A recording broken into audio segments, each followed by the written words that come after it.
The Ukrainian command has been throwing its troops wave after wave against these same exact objectives for 78 days now.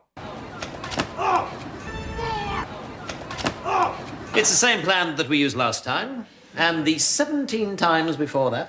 Now, in order to achieve a decisive breakthrough, Ukraine finally decided to commit its 10th Army Corps. Thousands of NATO-trained troops, fully equipped with Western military equipment. Those are Ukraine's last reserves for the offensive. Because according to the Washington Post, US intelligence says Ukraine will fail to meet the offensive's key goal. But I don't understand. Who are they trying to throw under the bus? We all know they made the plan. And talking about that, General Milley, it's time. What I had said was this is going to take 6, 8, 10 weeks. We finally reached the 10th week of the offensive.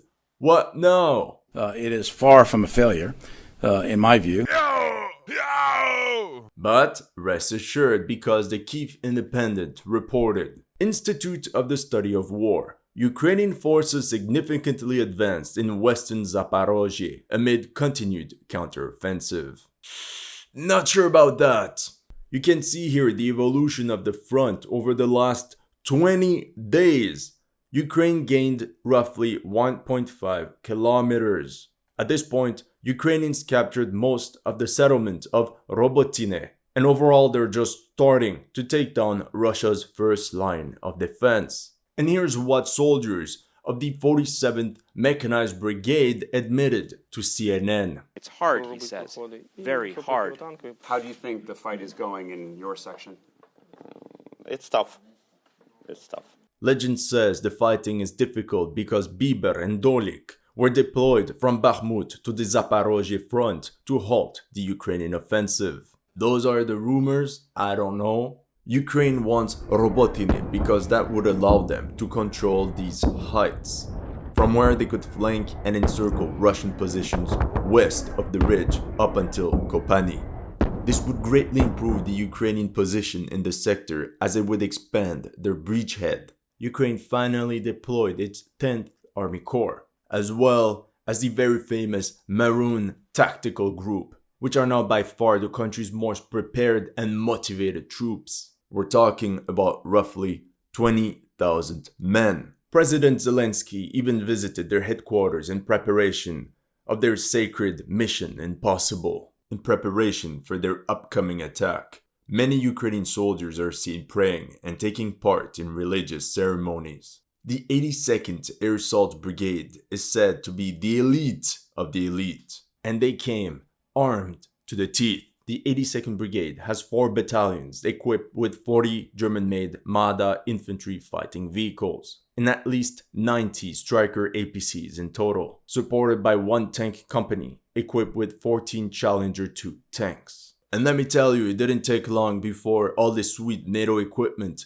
got its baptism by fire. On the 15th of August, the Russians confirmed the destruction of 1 Marder IFV, as well as 1 Striker APC near Robotyne. Here you can see the footage of the Russian Lancet going straight towards the Striker. With 15 confirmed losses, the Leopard 2s have completely lost their image of invincibility.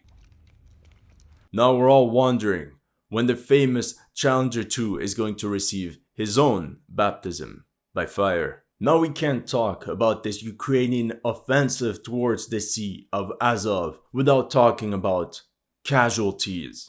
Estimates point towards 43,000 Ukrainian casualties during this summer offensive. Entire assault detachments vanished. Here's an anecdotal story from ABC News, mainstream media, where they interviewed a US foreign volunteer call sign Tango. He admitted that his assault squad of foreign volunteers suffered 85% casualties. Since the squad is composed of 12 men, 85% casualties means 10 men down, of which 8 were wounded. He also specifically reported 2 were KIA. And according to what he said, we understand that 3 won't come back to the fight anytime soon. So the squad is now down to 7 men. On the eastern part of the front, the Ukrainian 35th Marine Brigade managed to secure Staromayorsk by the 27th of July. But at what cost? Here, German newspaper Bild reported 31 armored vehicles lost for a village. One village! And behind me you can see the complete list of all these 31 armored vehicles that got destroyed or damaged. Most are MRAPs, like the British-made Mastiff that can carry up to 10 passengers. With 31 vehicles lost, you can imagine the extent of the casualties and manpower. Meanwhile, CNN in this article interviewed men of the Array Battalion. They're fighting side by side with the 35th Marine Brigade. Morale seems to be low. The Ukrainian soldiers ask themselves, why do the Russian troops fight so hard for these tiny settlements? The volunteers of the Array Battalion even admitted, we are very, very tired. Perhaps it would be time for them to be rotated out by the 39th Mechanized NATO Brigade that have been sitting at the rear for far too long. Hi and welcome to History Legends. Here are the latest news of the Russo-Ukrainian War. If you're new to this channel, make sure to like and subscribe. As you know, many of my Ukraine War videos have been targeted by limited or no ads. So make sure to check out my Patreon or PayPal to keep the show running. Thank you to everyone that has already helped.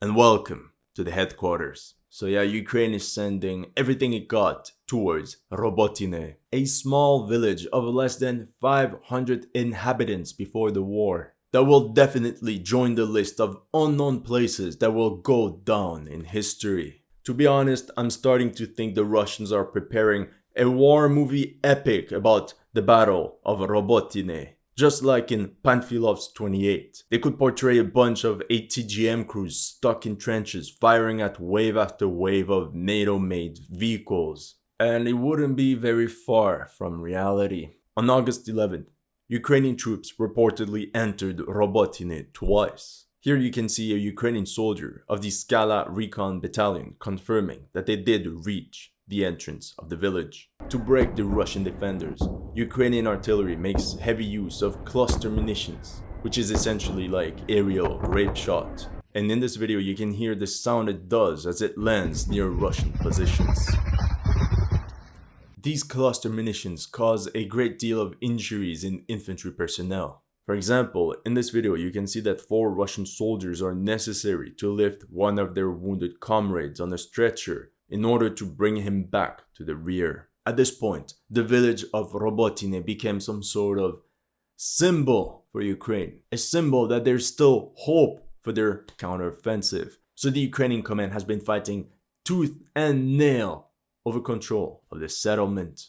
By the 14th of August, we can see with this picture that the men of the 810th Russian Naval Infantry Brigade just held on to the southern tip of the settlement. The same day, Russian artillery even shelled a building in that same sector. So the capture of the village by Ukraine is just a matter of time. And the latest reports show that Ukrainians have indeed secured the northern half of the village. As a matter of fact, on the 22nd of August, a Ukrainian M2A2 Bradley with infantry support was seen clearing a couple houses at the east of the village. This axis of attack makes sense from a tactical perspective, since the Russians have strong positions west of the village, and all reinforcements arrive via the road, which is also on the western part of Robotyne. Oh yeah, the orcs are taking a beating, and then it's a breakthrough to Crimea, right? Well, how can I put it?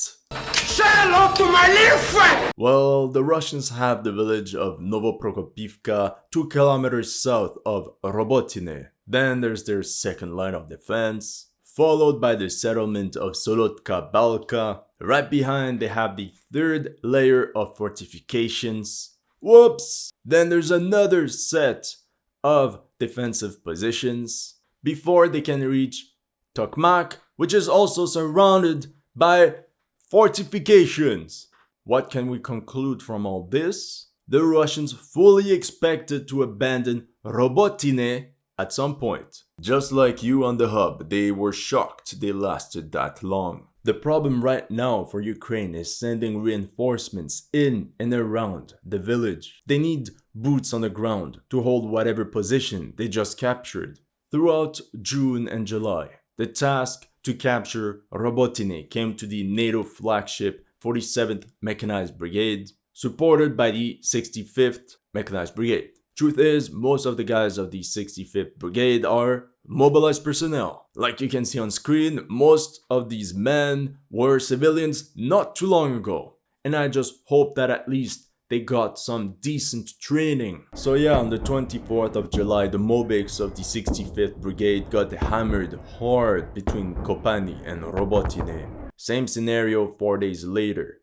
They launched an attack with a dozen BMPs north of the village. It was literally a frontal assault. And surprise, surprise, they were met by heavy anti-tank fire. 4 vehicles were completely destroyed, with some more units abandoned or damaged. Casualties might have been high because since then the 65th Mechanized Brigade has been brought to the rear. And the latest Ukrainian documents regarding mobilization push people to pick one of these 6 brigades, which includes the 65th Mobic-sized brigade.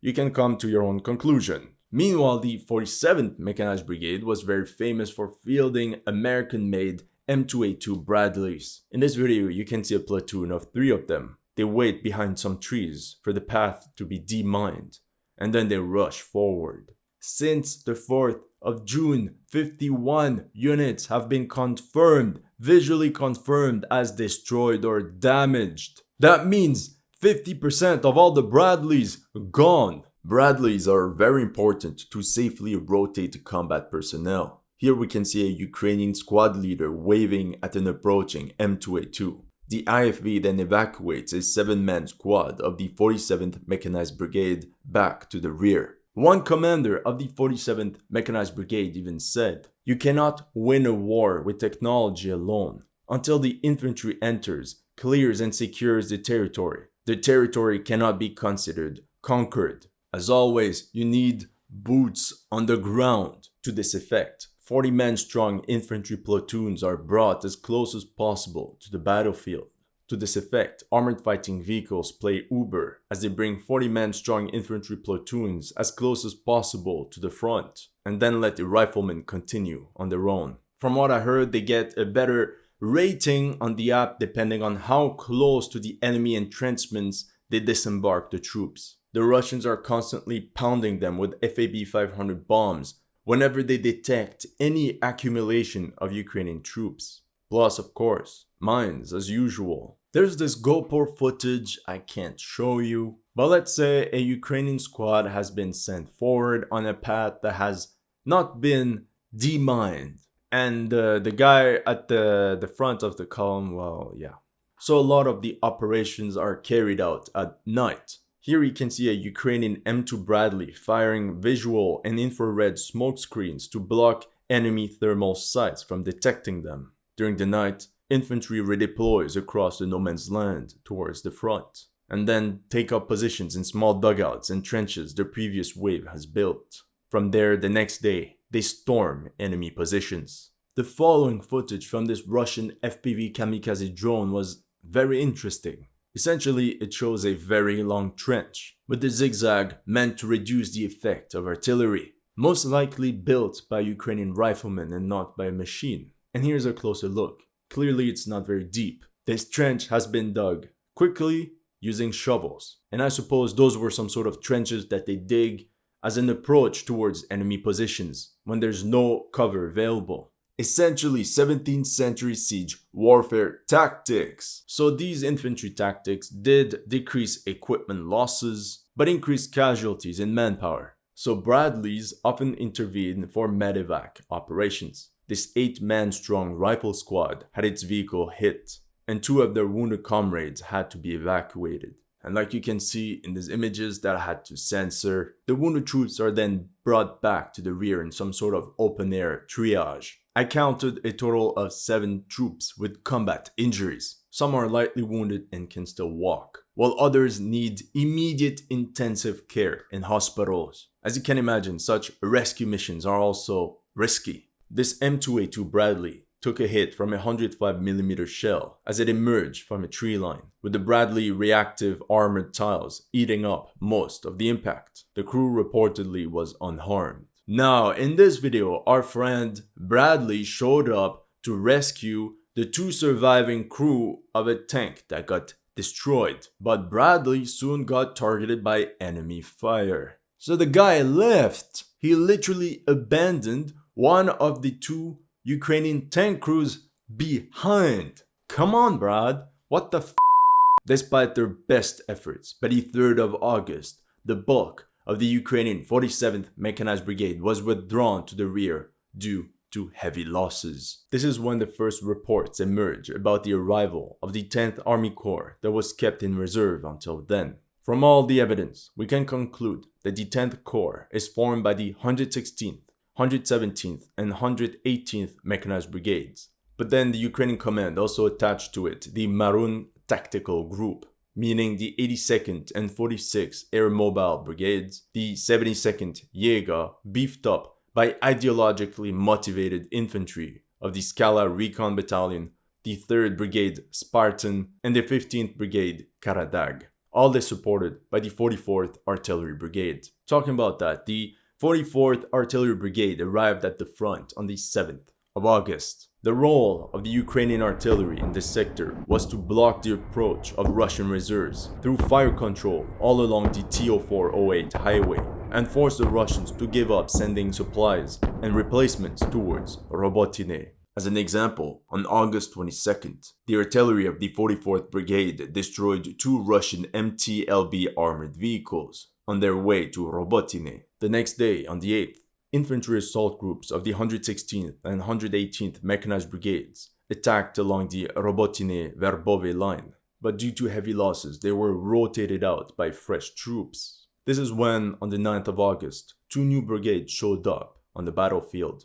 The 46th Air Mobile Brigade of the Marun Tactical Group and the 15th Karadag Brigade, one of Ukraine's new offensive guard brigades. During the attacks of the 11th and the 12th, the 46th Air Mobile lost 9 armored vehicles, of which 2 were tanks. During the attacks of the 46th Brigade, a famous Ukrainian actor called Oleksiy Hilsky was KIA at 35 years old. Thoughts and prayers for his family. Now the important for the Ukrainian command was to continuously attack, hammer the Russians, and never let them rest. Ukrainian formations maintained their combat potential by rotating twice a day. The armored assault detachments of the 46th Air Mobile Brigade would break the enemy front using their firepower. They would then be replaced by the infantry of the 15th Karadag that would secure the area. And then these guys would be rotated out again, and they continue like that. By the 16th of August, the Ukrainian HQ deployed the entire Marun Tactical Group. This marked the arrival of the main strike force of this new Ukrainian grouping, namely the paratroopers of the 82nd Air Assault Brigade. Immediately, the Russians managed to destroy their first Striker APC using a Lancet kamikaze drone, as well as a Mada IFV, both during the same day. The next day, the 47th Mechanized Brigade that had been pulled back to the rear managed to take down a Russian Ka-52 attack helicopter with their air defense. Reportedly,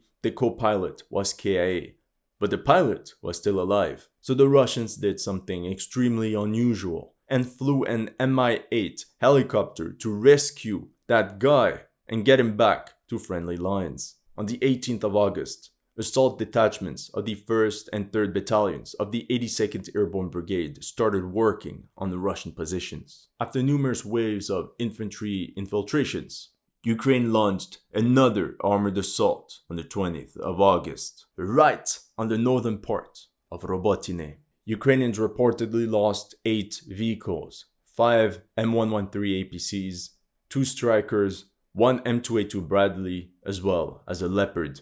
There's another reason why the Ukraine command decided to send that many brigades into that breachhead. They can't push forward until the flanks are secured. Otherwise, they open themselves to countless flanking attacks. And lastly, we keep the best for the end. We have to talk about the Vremievsky salient. Located on the eastern part of the front, this is the only place where Ukrainians are actually having some sort of momentum. 1 week after the end of the Battle of Staromayorsk, Ukrainians went for Urozhaine. They launched the attack on the 7th of August. The battle was difficult because once again, Russian aircraft made sure to bomb any enemy regrouping of forces necessary for an assault. But on the 8th, they got a foothold in the village. 2 days later, they attempted an armored attack. However, it failed, and it left 4 BMPs destroyed or damaged. The constant counterattacks of Russian Storm Z detachments made life hell for the Ukrainians. The battle was hard, but by the 16th of August, the Ukrainian troops had complete control over Robotyne. Here you can see some troops of the 137th Battalion of the 35th Marine Brigade that finalized the capture of the village. And we can expect some more Ukrainian gains in that sector. The front line is now centered on Zavitne Bajania, but I'll tell you, this hamlet is undefendable. The river lacks so much girth that the Russian defenders could be taken into a pincer from both the west and the east, and then they would be trapped. So it's just a matter of time before this settlement falls. So the Ukrainians are already preparing the battle for Staromlinivka. To this effect, the Ukrainian 37th Marine Brigade has been pushing east of Robotyne to flatten the front line in order to continue the offensive without a threat on their flanks. We know this because of this Russian drone footage that was geolocated right here on the map. In this video, a column of 5 Ukrainian armored vehicles managed to push into enemy lines, where they met minefields and artillery fire. Of the 5 vehicles, 4 managed to regroup near the tree line, most likely to disembark some troops. This is when one of the MRAPs got hit. Of the 3 that tried to escape, only 2 made it back. Still, it means that the Russians have in fact lost this entire area. In the near future, we can expect them to do the same on the west side in order to eliminate this bulge and flatten the front line. The Ukrainians would then face this front running from Priutne to Novodonetsk. Once the flanks are secured, we can expect the Ukrainians to use the same tactics as they always do. One powerful hook on the left bank of the river, followed by a mop-up operation on the right bank. It will also be very interesting to see what the Ukrainians will do about Priutne and Novodonetsk. That's all I have for you today. Let me know in the comment section what you thought of my analysis. If you're new to this channel, make sure to like and subscribe. And if you want to support my work, make sure to check out my Patreon or PayPal. The link is in the description below.